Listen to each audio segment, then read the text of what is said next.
Этот участок земли на улице 18 мая в селе Строгановка когда-то был отведен под зону соцкультбыта.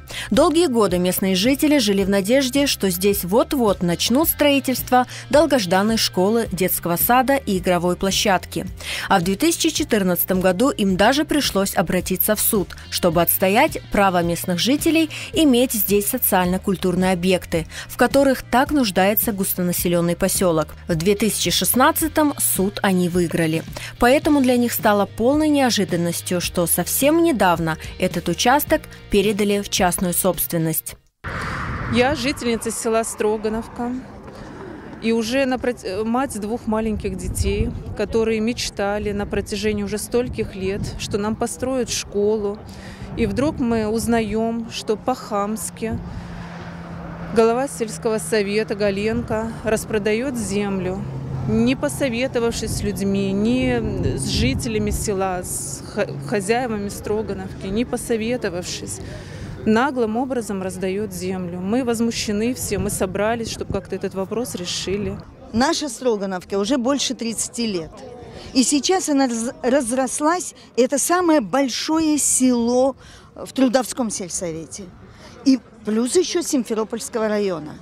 И несмотря на это, ни одной социальной инфраструктуры здесь нет. Ни школы, ни садика, ни спортивных каких-то там больших, я имею в виду, комплексов. Не площадок, а комплексов. И эту площадку, о которой мы сейчас переживаем и беспокоимся, мы ее сохраняли уже на протяжении долгого времени. Именно для чего? Для того, чтобы создать вот этот учебно-образовательный комплекс. Уже был инцидент того, что в 2014 году эти участки, золотые землю, ее просто раскидали, распродали. Но несмотря на это, благодаря активистам нашего Джемата, выиграли этот суд. Но, как оказалось, для Симферопольского райсовета и администрации решение суда не закон. В 2018 году землю передали под индивидуальное жилищное строительство.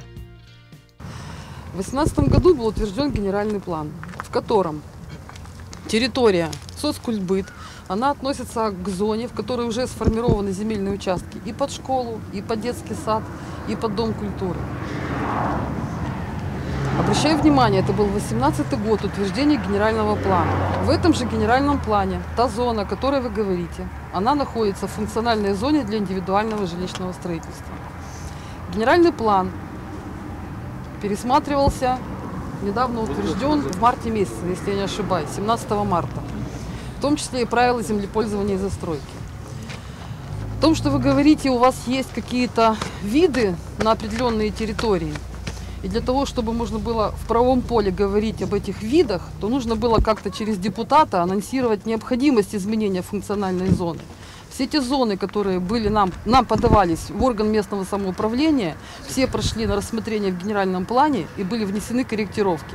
По словам местных жителей, они неоднократно обращались к своим депутатам, но безрезультатно. Мы обращаемся к депутатам, а у депутатов нет ответов на наши вопросы. И говорят, что они вообще не владеют ситуацией и никакого отношения к этим вопросам не имеют. Тогда опять же возникает вопрос, а кто тогда решает? Это вопрос коллегиальный, который, есть регламент соответствующий, масса законодательных документов. Поэтому мы, конечно, в первую очередь нападаем на наших депутатов. Мы их избрали и хотим, чтобы они за нас стояли горой.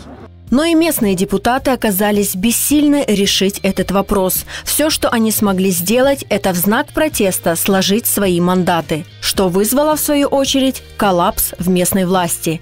Теперь в Трудовском сельсовете, состоящем из 10 депутатов, их осталось только 4. Мне, честно сказать, такой депутации не надо. Чох сау, что вы меня поддержали, что вы меня верите.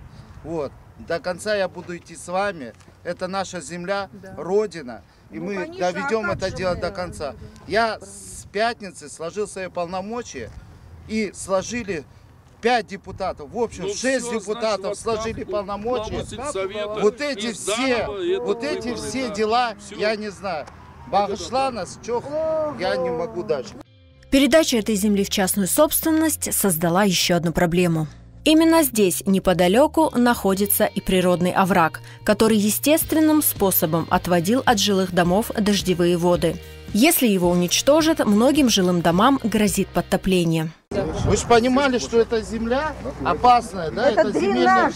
Это просто дренаж, ставок. Где муниципальная земля? Покажите нам. Вот эта муниципальная уже нет. Это уже часто. Кто получил ее? Она и была муниципальной Кто получил землей. ее? Скажите. Она была Вы можете сказать оформлена в фамилию, имя, 17 отчество году. этих людей? Подать их данные. Подать их данные. Фамилия, насколько помню, одна Рыкова. А Жители, вторая- это не жители нашего села. Вы видите вот эту дренажную систему? Она была естественная дренажная система. Водоем во овраге образован. Для чего? Для того, чтобы оно как-то скапливало воду. Это было экологическое положение, потому что вода потом проходит и питает нашу Салгирку. Это в наше сейчас трудное время с водой. И посмотрите, что произошло. Засыпали полностью. Чем питать будет наша Салгирка? Вода найдет место, и она пойдет поверх.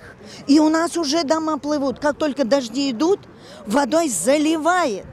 Оставлять эту проблему без решения жители села Строгановка не собираются. Они намерены решительно отстаивать эту землю, чтобы их дети имели свой детский сад, школу и игровую площадку. И чтобы каждый дождь не грозил их безопасности.